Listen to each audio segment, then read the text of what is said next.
We want to close right before lunch with another very inspiring speaker to have a conversation with us about what it means to be a leader in an organization like Timberland that is really known for its special culture, for its ideas, and really how to breed that whole view about entrepreneurs and innovation.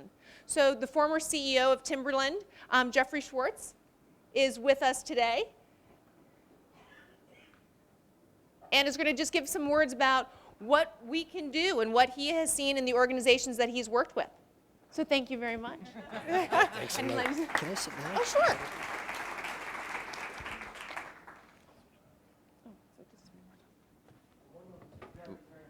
To follow, I have to do something? Yeah. On one hand, it's very, very hard to occupy a stage that's been filled with the moral force that's just left the stage. And I just want to honor that. So thank you for the courage of your journeys. I got a responsibility, though, and I want to discharge it. And I'm between you and lunch, so we'll make this focused, right? I want to speak very briefly about the notion of moral capitalism. I think it's apparently very easy to decry the marketplace. Politicians and pundits are having a great time describing the immoral marketplace and talking about radical systems, the redistribution of wealth in order to create justice in society. And I think this is not only a false notion, I think it's an irresponsible notion. I believe in the generative power of the marketplace to create social good as in the same time frame that shareholder value, the shareholder returns are being earned. Moral capitalism is what happens when you link the generative power of for-profit business, the creativity, the inspiration, the hard work, with a moral framework. And it's not fiction.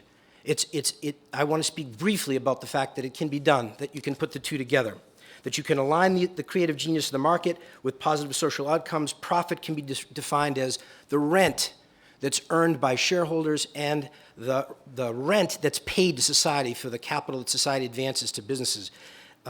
And I say it's not theory. For 30 years, I competed in the global marketplace, and I've seen practical reality, and I want to share with you I'm going to tell you two stories.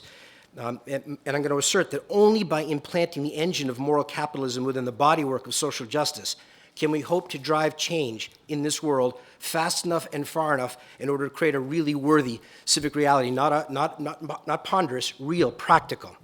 In 1988, at the company that my immigrant grandfather started at Timberland, we started a program called Path of Service. It was a really radical notion, right? American employees of corporations expect 2 weeks of time, paid time each year, to invest in their families and themselves. And we added to that the notion of 1 week of time where you would be paid to invest of yourself in the community that you live and work in.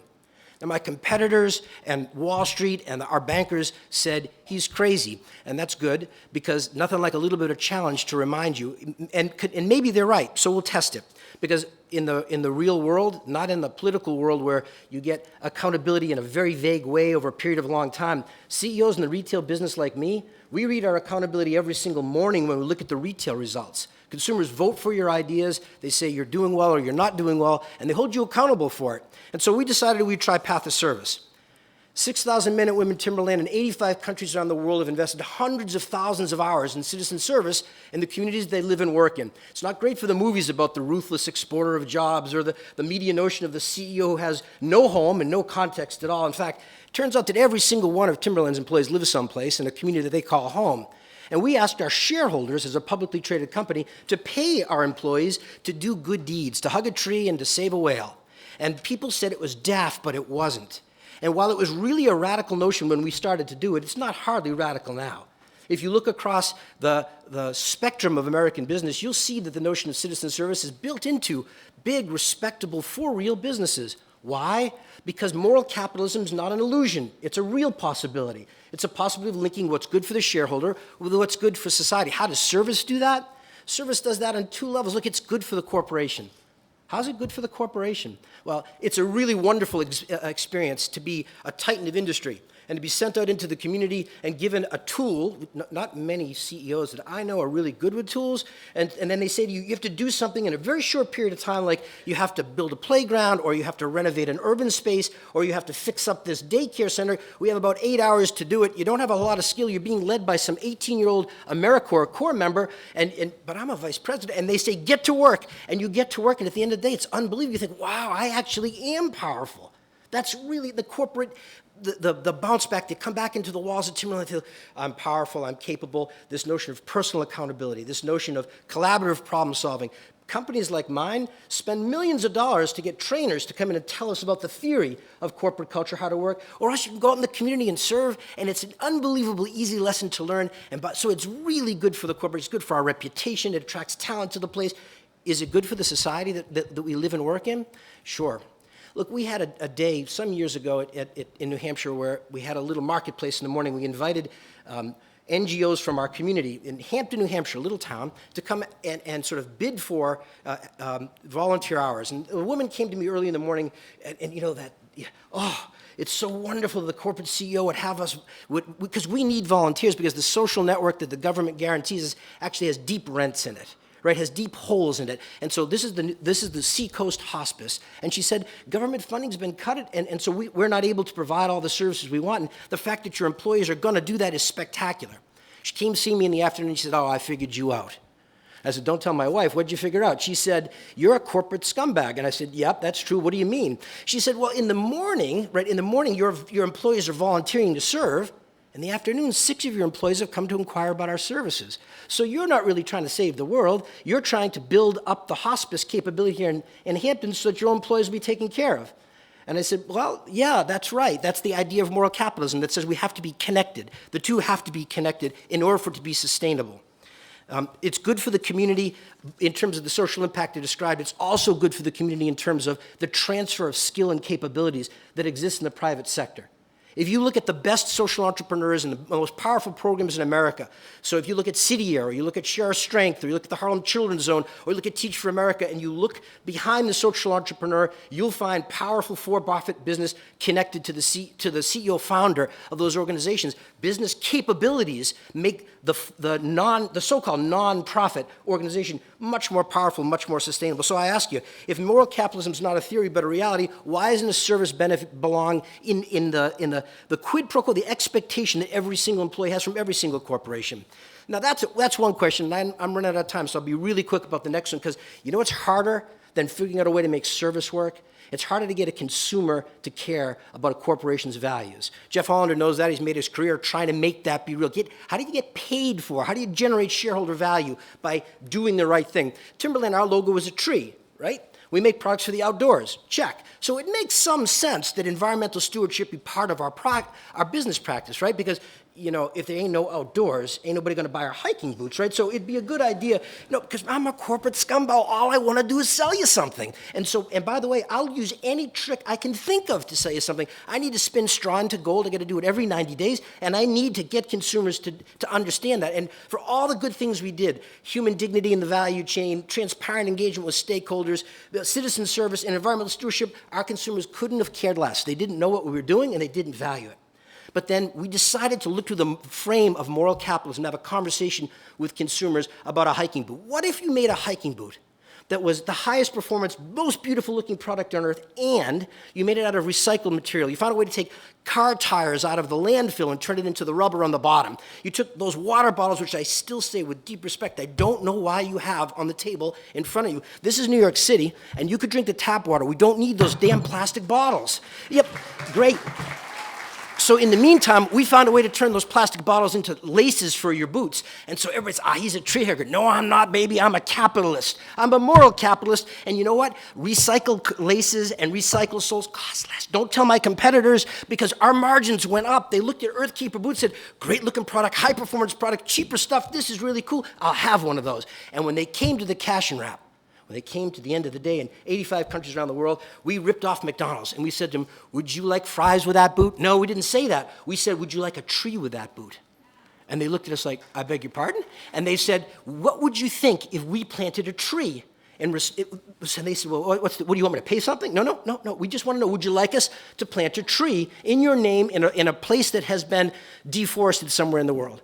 And that's a pretty nonpartisan, the Tea Party makes a lot of noise. The Tree Party's pretty damn silent. But the truth is, the Tree Party has no real natural opponents anywhere in the world. So you know what, again, don't tell anybody about this because I get in trouble. We were planting these trees anyways because that's exactly what we're supposed to do. Live your moral purpose. We did it. We planted 5 million trees in China, northwest of Beijing in a place called the Kerchin Desert because it was a big climate issue. It's a clear-cut place. Then somebody, it wasn't me, much smarter than me at Timberland said, why don't we tell consumers we're doing it when they're buying this Earthkeeper product? And would you like a tree with that? We're planting the trees anyways. They're like, yeah, I love it. And so we're planting the tree, and they're buying the boot, and they're feeling good about it. That was good. That's moral capitalism. And I got to tell you, I think moral capitalism works. And if you look around, you can see it. It's interesting to see it here at the United Nations, one fancy conference on global warming after another, right? Look, the reason I changed the light bulbs in my house at $25 a throw. Philips wants to sell me a light bulb for $25. Look, $25 for a light bulb.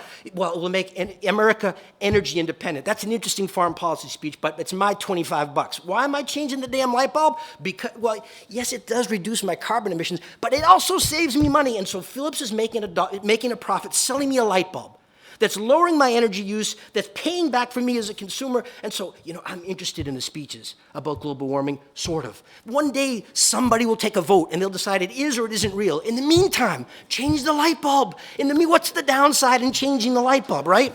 What's the downside in putting citizen service inside your company? You can't afford it? You're right, you can't afford it. If you were my competitor, I would convince you can't afford it because our employees are serving and they feel a sense of purpose and they are living this lens of moral capitalism, and that keeps the creativity to make better products, and we will kick your butt in the marketplace. That is moral capitalism. And so why'd I come to see her? I came here to tell you that I represent a different kind of 1% than the clever stuff that folks want to write about in the media. I'm a CEO who believes that for-profit business has a vital, transformational role to play in creating sustainable social change in the world.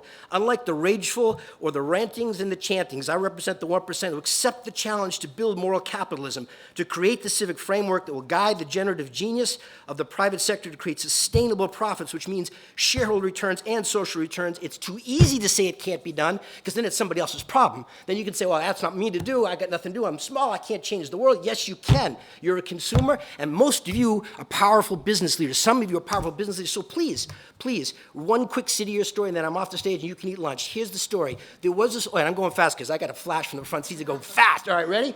So there was this old woman, and she did not live in a shoe. There was this old woman, she lived here, nearby, and she was not long on possessions, but she was grounded in real values, the values of moral capitalism. She believed in the notion of sharing her strength. What strength did she have to share? She had nothing but a songbird. That's what she had as a possession. And she put it in the window of her house every single day. There were young people in that neighborhood. They were short on possessions and long on rage. But they were not short on imagination. And we can't be short on imagination either. Some of the best entrepreneurs in America are using their entrepreneurial skills for the wrong outcome because we're inviting them to. And so these young people walked by that window and they hatched the plan. We're going to snatch the bird. And it wasn't enough to snatch the bird. They wanted to break her heart. They wanted to attack her value system. And so they did. They snatched the bird and they stood in front of the old woman and said, "Old woman, is this bird alive or is this bird dead?" And if she said the bird's alive, you know what they're going to do? They're going to crush it and say, "No, you lose twice. It's dead." And if she said the bird's dead, they're going to open their hands, let the bird fly away. They're going to get her twice because there was a plan. No limited imagination, but there's a big difference between rage and wisdom, and she had wisdom. The old woman looked these young people in the face the same way I looked you in the face. Look, I sold our business after 100 years of my family's investment in that business, and so I am nothing but an unemployed guy who borrowed a suit to come visit with you today. And the reason I did it was to remind you of the woman's issue. Is the bird alive or is the bird dead? That was the question. So they want to know, is it the government's job alone to perfect our civic failures? Is it up to the church or the social activists or anybody, just not me? Does for-profit business have a role to play? Is capitalism greed and exploitation, or can it be moral capitalism, a vital element of sustainable social change? That's what they asked the old woman. That's what they looked her in the eye, and she looked them back in the eye, and with her heart she said, "I don't have the answer to the question. It's not in my hands. In fact, it's in yours." Numbered here is an assembly of leaders. Numbered here is all that's needed to transform your business, your community. It starts with a point of view that says it's in my hands. Have you changed the light bulbs and fixtures at work? Have you considered citizen service in your work world? Don't say you can't afford it.